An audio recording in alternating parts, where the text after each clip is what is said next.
Hello mga ka-Unified, magandang araw po sa atin lahat. Ngayon po, ako nga po pala si AJ, Jaka Salimbahado, and i-present ko po sa inyo ngayon paano po magsisend sa ating mga retailers ng pondo. Okay po, so before that, okay lang po ba muna i-like and subscribe po muna sa ating YouTube channel.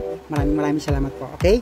So, bago lahat, syempre, bago tayo magpondo, ang gagawin po natin is that maglalagin po tayo sa ating system. Okay, ito naglagin na po ako.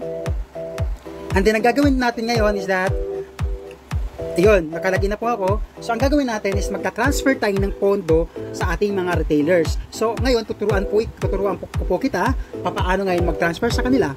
Kasi sa loading pa lang, maniwala kayo, ang laki ng kitaan dito. So i-maximize na natin lahat ang mga services ni Unified.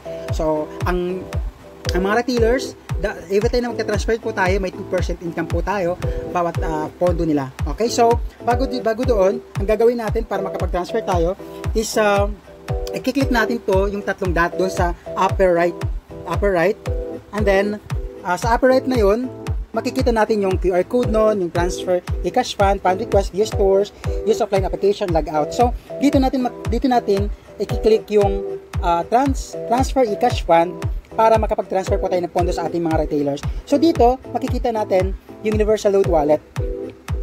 Nakita din natin dito yung dealer's risk code, rich code, amount, and transaction. Okay? So, mamaya na yung tumatawag na yan.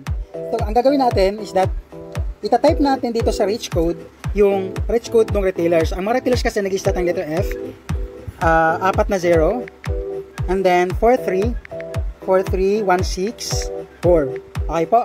So, pag-click natin yung amount, lalabas siya successfully validated rich code. So, i-click lang natin yung OK. Kahit hindi natin laging dealer's rich code, accepted na po yan. So, magta-transfer ako ng 500 sa aking retailers. So, lalagay ko lang dito para makapag-transfer ako yung transaction password.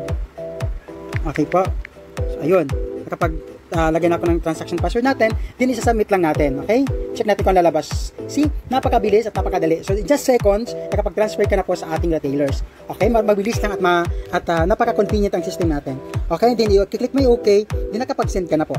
So, para natin makita ang ating mga transactions nito, dito natin i-click sa reports. So, sa reports lang, makikita natin na nakapag-transfer tayo. Ito po, nakapag-transfer tayo ng 500 pesos at nag-income na po tayo ng 10 pesos. Nakita niyo po ba? 10 pesos.